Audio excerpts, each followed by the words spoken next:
after Papa died. She knew as much as anyone could know that this was exactly what she had to have. She remembered that first time that she saw that blue sweater. The crisp autumn air on that fall made Josie's cheeks turn pink as her and her mom and her brother Bobby Joe rolled into town for their weekly shopping trip. As they were wandering into town, Josie noticed a garden that was spilling over with plumped over orange pumpkins. As she began to think about those pumpkins, she began to smell the spices in the air. She began to remember all of those moments that she helped bake pie with her mom in the fall. While her mom was shopping at the Five and Dime, Josie wandered next door. She wandered next door to her favorite clothing store.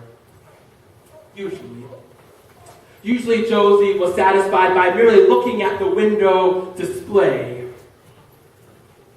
Still, she would imagine what it would be like to wear some of those fancy things. She would imagine what it would be like to wear one of those long, beautiful dresses with matching purses. She would imagine what it would be like wearing one of those hats. So she would tilt her head ever so slightly into the window and imagine one of those hats on her head that had a flower that was sewed into its rim. She would imagine wearing those high heels. The high heels that seemed to come in every color of the rainbow. She would imagine twirling around and dancing in those high heels. Josie liked looking at the display. But she knew that her family couldn't afford such things from such a luxurious place. Still, on this autumn fall day, she looked at the display and there she saw it. A sweater.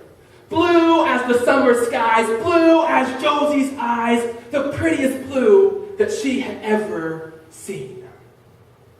Oh, isn't that beautiful? She sighed. She counted how many pearl white buttons there were on that sweater. 12.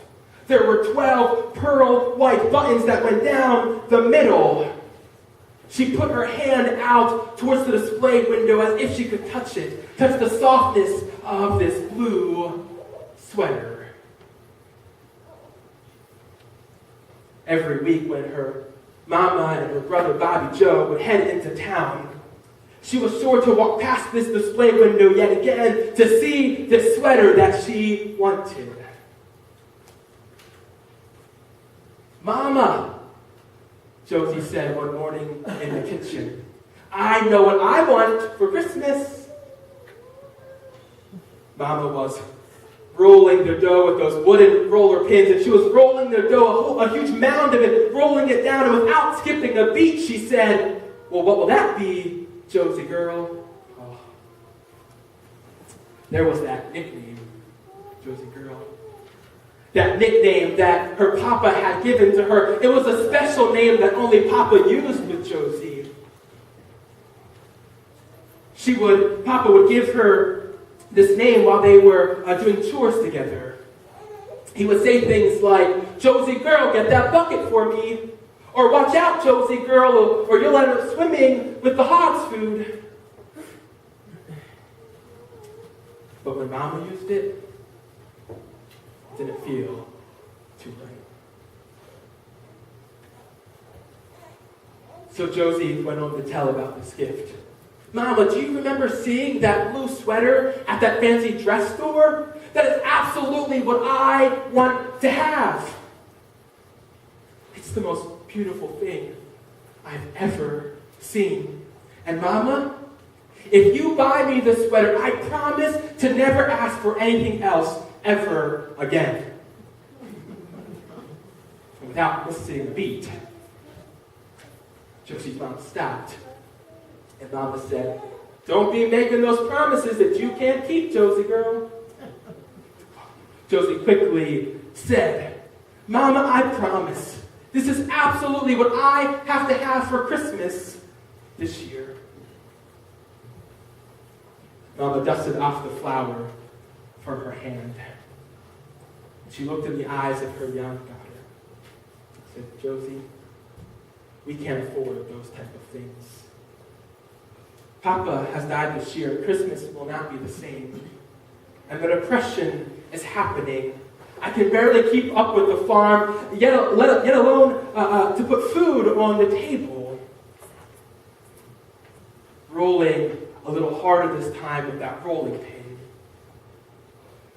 Mama said to Josie, I'm sorry, Josie. I'm sorry. Josie knew her mama was sad. She knew that it wasn't possible. But in that moment, Josie ran to her room and got into bed without her mama being able to say another word. In bed, she was tucked in so nicely. She began thinking about Christmases with Papa. It seemed a little bit more bearable than thinking about that blue sweater. On Christmas Eve, Papa and Mama and Josie and Bobby Joe, they would go to church. And they would get to church and they would be handed a little unlit candle. They would go in and sit in the pews and they would sing carols. Then towards the end of the service, the pastor would take his candle and light it with the Christ candle, and he began lighting each person's. As more and more people had their candle lit, the place began to grow with light, and a new beam began to be created. They would sing songs like Silent Night and Joy to the World, and Josie's spirit was filled with joy. She was so happy in that moment. Well, after Christmas Eve service, they would go home. And once they got home, Papa would light the fire in the fireplace. Mama would head into the kitchen, and she would prepare some hot chocolate. And she would make a special treat, a special bread and butter and cinnamon treat. Once the fire was started, Papa walked over to a cedar chest. He opened up the lid, he pulled out a small wooden carved box. And he would take that box and he would place it ever so softly in front of the fire. He would carefully take off the lid. He would begin to take off cloth from these little figures that were in this box. Every year, Papa would create a new little thing, a little thing for their manger scene. Would carve a new one every year. The first year, Mary. The second year, Joseph. Papa would do these little carvings on every year of Josie's life, and so on Josie's first Christmas there was Mary, and then there was Joseph. And when Josie was 3, there came a little wooden manger and baby Jesus. When Josie was 4 and Bobby Joe was born, a shepherd. In total, there was Mary, Joseph, a baby, a manger, a shepherd, 2 sheep, a wise man, and a cow. After Papa would get all of these items out and begin placing them up on the mantle, Bobby, Josie, and Papa would begin to have some fun. And Papa would say, let's see who can get the order correct this time. And so Papa would begin by saying, first was Mary. Josie would quickly chime in, next was Joseph. And then there was baby Jesus and the shepherd. Papa quickly said, calm down, Josie, you just guessed 2 of them. Josie said, oh, sorry about that, Dad. Papa, you do the next 2. Papa smiled. A wise man and a cow. Well, in that moment, Bobby Joe looked up puzzled at his dad, and he said, to the wise man, ride on the cow. Well, in that moment, Papa whisked up Bobby Joe in his arms, twirled him around a little bit, kissed his forehead, and let his beard tickle Bobby Joe's face. And he said, "That's right, that's it. The wise men do ride on the cow." After all the little figures were out on the fireplace mantle, Papa would sit in his chair, a wooden chair next to the fire that rocked, and he would be holding Bobby Joe. Josie would snuggle up underneath his other arm to get in close with Papa. Papa had a saying. Remember, he would say every Christmas, Christmas is not about what you want. Christmas is about what you have. Well, from that moment, Papa would kiss the forehead of the two kids, and they would rock back and forth. Mama's, well, she was sitting in her own chair next to them. It was a chair that Papa had carved for them when Josie's first Christmas came around also. He would rock back and forth until the kids fell asleep. Now, once the kids fell asleep, he would go in and tuck them into bed to make sure they have a good night's sleep before Christmas morning. Well, that spring, Papa died from the fever. Summer came. Fall came. And next came winter. Christmas without Papa. Josie couldn't bear the thought of Christmas without Papa, so she began to think about that blue sweater that she wanted so much. Christmas Eve, Mama, Josie, Bobby Joe, they went to church. They got that unlit candle and they lit it from the Christ candle and they sang Silent Night and Joy to the World, and yet Josie had no joy within her. The pain was so deep down that it hurt so badly for her. Well, once they got home, Josie started the fire this year. Mama was in the kitchen, and she was preparing steaming hot chocolate and some of that special bread and butter and cinnamon special treat that they like. Mama was the one who went to the cedar chest to get out that small, fragile little box. She was the one who placed it softly in front of the fire. She's the one who took the lid off so safely, and she began one by one unwrapping these little figures and handing them to Bobby Joe and Josie, Mary and Joseph, Jesus in the manger, a shepherd, 2 sheep, a wise man, a camel, a cow, and a camel. For Papa added a camel last Christmas. Maybe speaking a little hopefully, Bobby Joe looked up and said, "Will there be a new little figure at the Christmas tree tomorrow?" "Of course not!"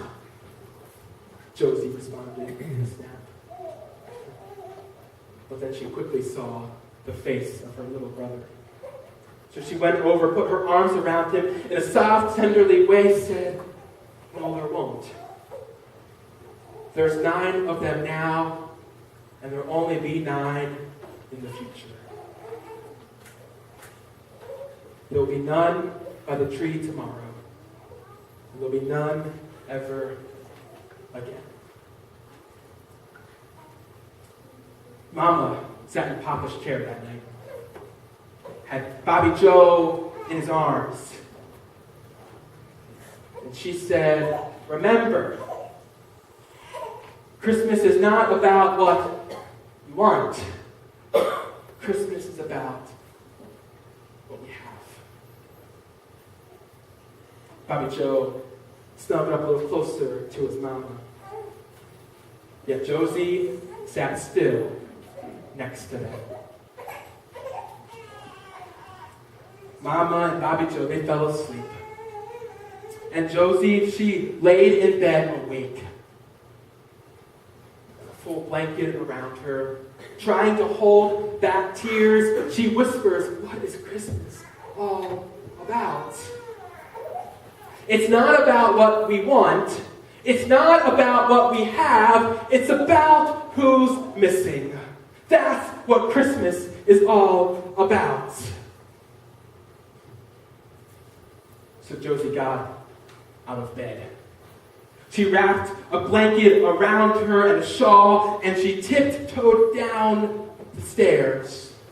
Once she was downstairs, she noticed that the fire hadn't gone out yet.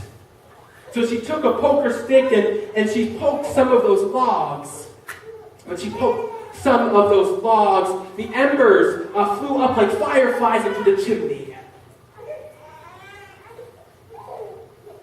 After she was by the fire, she walked by the Christmas tree. And that's when she saw it. It was a beautiful wrapped box on the ground with a beautifully tied ribbon. And she sighed to herself, "Please, please." So she knelt down ever so closely at the name. And she read the homemade name card, and guess what it said? Josie. So what did Josie do? She unwrapped that ribbon ever so carefully. She carefully took off the lid of the box, and there it was, her blue sweater. So she took that sweater out of the box. She rubbed it up against her face, and it was so soft, softer than what the clouds could bring. She took off her old shawl, and she put on this new blue sweater. She carefully buttoned each of the pearl white buttons till all 12 were buttoned in. Then she began twirling around in this new sweater, and then she went to a mirror, and then she realized how beautiful she looked, and it was indeed the same color as her eyes. It was so soft. As she looked at herself in the mirror, she realized that the emptiness was still there. So Josie left the mirror, walked past the fireplace yet again, and then she quickly put on her boots without socks. She put her jacket on and quietly walked out the back door. Once she was there in the cold, crisp December air, she looked up to the sky, and it seemed entirely empty. She felt alone. She began to yell, "God, are you there? God, are you there?" And it was silent. And then she began to wonder to herself, "Can Papa hear me from heaven?" So she journeyed down the hill towards the barn, and as she was on her way down to the barn, she realized that she had all these memories with her Papa at the barn. Moments where she could see and watch him milk the cows. Where she remembers helping her Papa brush the horses after a long day of work. She had a lot of good memories with Papa at the farm. So she walked down to the barn, and she opened up the door. She saw 2 cows, and so she scratched their foreheads. She saw the horse, and she scratched behind its ears, and then she saw her 2 favorite sheep. And so she knelt down to those sheep, and she grasped on them tightly. She closed her eyes. For animals provided Josie comfort. A moment later, suddenly, she realized the hairs on the back of her neck prickled up, and she realized that her and the animals are not alone. So she quickly stood up, opened up her eyes, turned around, and she saw these 2 figures in the back of the barn. She yelled, "Who are you? What do you want?" She said it as her voice was quivering. She began to take a step back in fear. A man walked out from the shadow, and he said, like a whisper, "Please, we don't aim to bring you any harm. My wife, my child, they're cold. We're traveling from the east, and we needed a place to stay for just tonight." Well, Josie was amused. She knew that the Depression required people to lose their houses, but she didn't realize that that meant that some people would be out in the winter, cold December air with no place to stay. And so she had a brilliant idea. She said, "Come on into my house," Josie said. "The barn is cold, but the fire is still lit. It's nice and warm in there. Come on in. Mama won't mind." The man said no. "No, we'll just stay out here tonight, and we'll be on our way in the morning." She noticed the wife of the man rocking back and forth. She was holding a baby, and it was already wrapped up a little bit, but she saw the wife singing to the baby Christmas carols. The baby cried just a little, and that cry reminded her of when she would help Papa deliver the young sheep each spring. The woman shivered just a little, but Josie noticed. Josie decided to begin unbuttoning her sweater.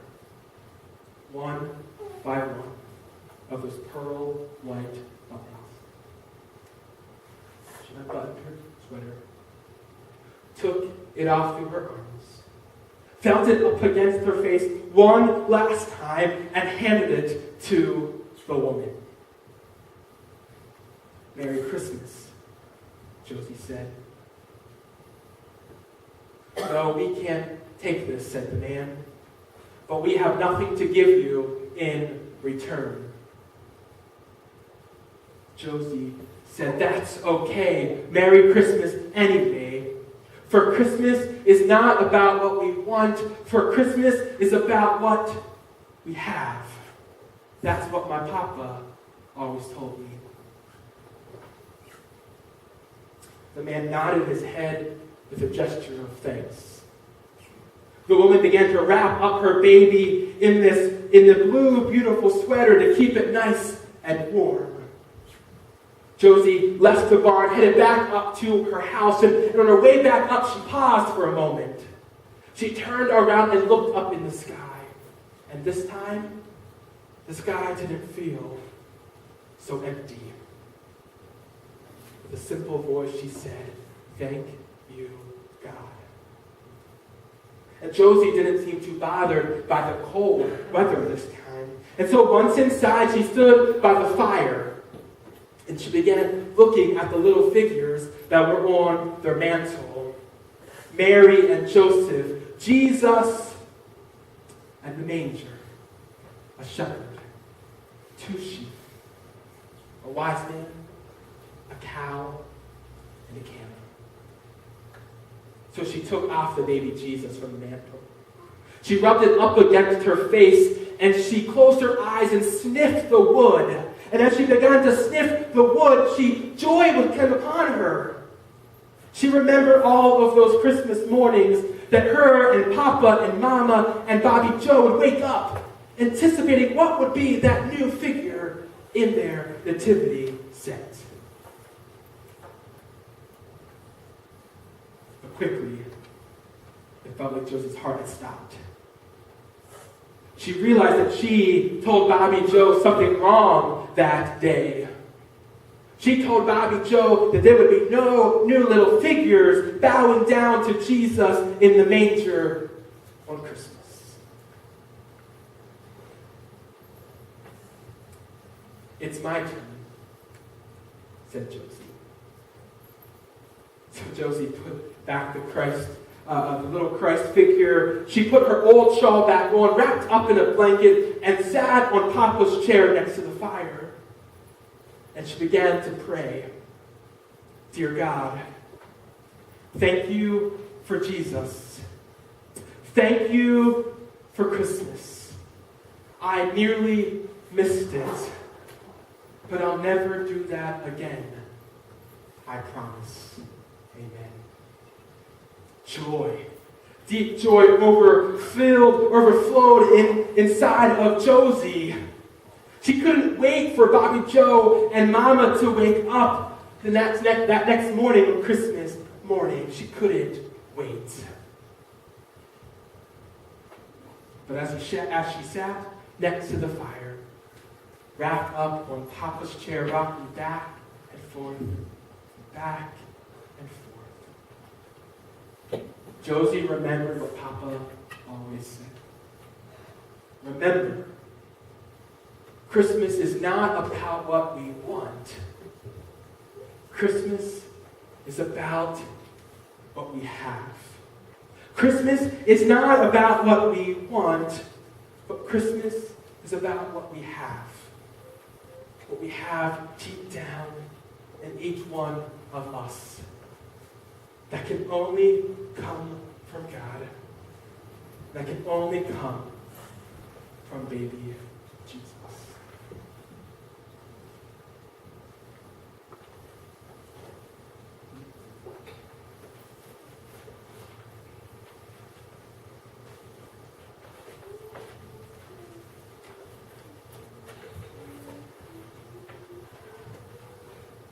As we transition into a scripture reading, we'll read from the Gospel of John, the first chapter, the first 5 verses, and then verse 14. In the beginning was the Word, and the Word was with God, and the Word was God. He was in the beginning with God. All things came into being through him. And without him, not one thing came into being. What has come into being in him was life, and the life was the light of all people. The light shines in the darkness, and the darkness did not overcome it. And the Word became flesh, and lived among us. We have seen his glory, the glory as of a Father's only Son, full of grace and full of truth.